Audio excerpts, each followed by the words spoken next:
Hello everyone, Christian back here with a little video segment on remote germinating palms and how to properly plant them once they germinate.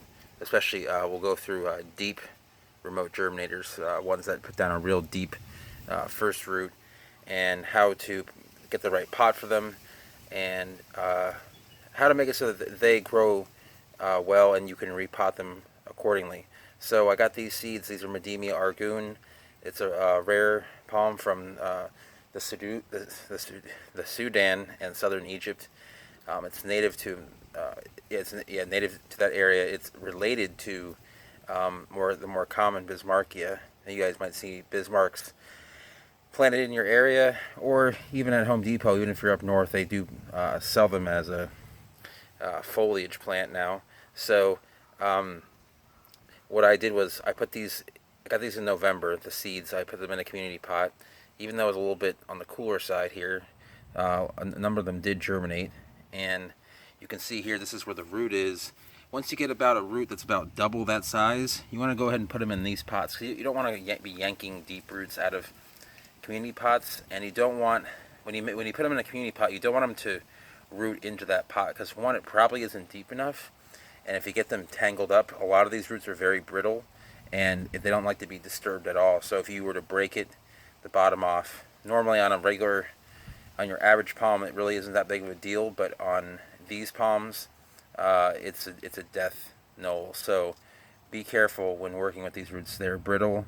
They are they're very sensitive. So on this one here, you can see that the first leaf is coming up, which is a great sign.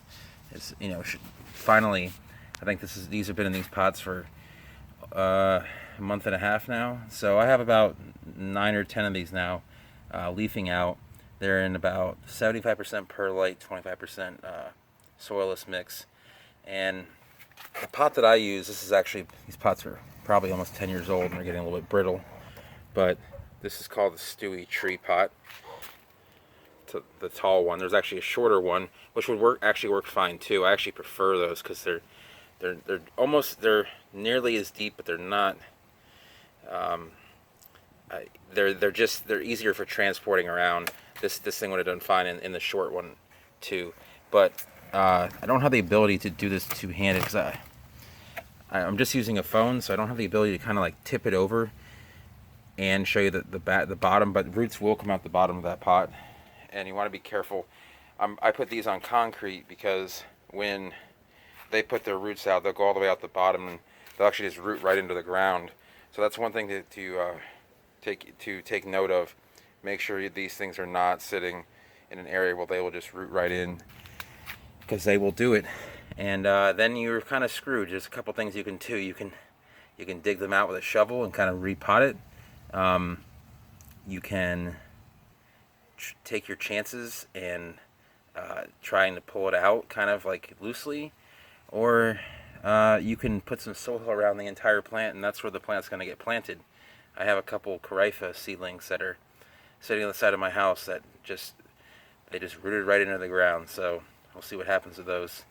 Anyway, so you can stack these deep. Now these pots are sold by a company named Stewie. Stewie, it's spelled Stuewe. Normally I don't endorse companies, but there's very few other companies that actually do make these pots. You can go to their website, stewie.com. They're very nice people out of Oregon. Now let's go over to these here. You can see a couple. There's a little bit more in the open, but you can see the little spikes coming up, and this yellowish tip. It's very typical of Medemia. There isn't quite another seed that looks like this. I mean, there's some seeds the same shape. There's seeds the same texture, but not with the same shape and texture. So you can see there is a little bit of a coating on the end that it gets scrubbed off when cleaning. So they do very well. I use these milk crates when I can get them to stack these. Stewie sells they sell pot holders, kind of like a tray with a little bit of a edge to it, and it does work well. So the types of palm genera that are going to require deep pots like this, the one you'll come across first is Bismarckia, for sure. I would not be putting those into shallow pots. Corypha, I'll use common names as well. But you know, I don't do any editing, so I can't like put it on the screen here. But Corifa, also known as the Gabang palm, or the, I think they call it the Burry palm, depending on the species. I think Gabang is Corifa utan and Burry is Corifa umbraculifera. Um, they are very deep rooters. Any hyphene seed, anything in that complex is going to be a deep rooter and put them in these pots. In fact, I wish I had more of these when I had other Corifa seed, and I have them in 1 gallons, and they're doing okay, but not as well as they would be doing in these pots. So, you know, it makes for a better potting experience. Now, from here, you'd say, well, what do I do with it once it's in these? Now, the easiest thing would actually be to let it root out in this pot and then plant it in the ground. You can use like a fence post digger, and you're going to get a plant that's going to have like 3 or 4 leaves on it, but you know, it'll be ready to go. Most of these plants can handle being planted right in once they are, you know, once they've rooted out. But if you want to pot it up, you can pot them up into 7-gallon pots. Now, this is a 7-gallon here. They make deeper 7 gallons, and I recommend those. They're a little more expensive. I don't use them just because it really doesn't matter either way. You know, they both carry a plant. I'm not really looking for show when I'm growing wholesale.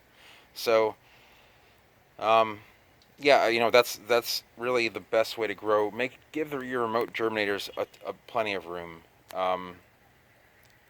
You may not come across Medemia, you may not come across Corifa, but you'll probably come across Bismarckia when growing. You know, you probably will come across Corifa as well, but you never know depending on your climate.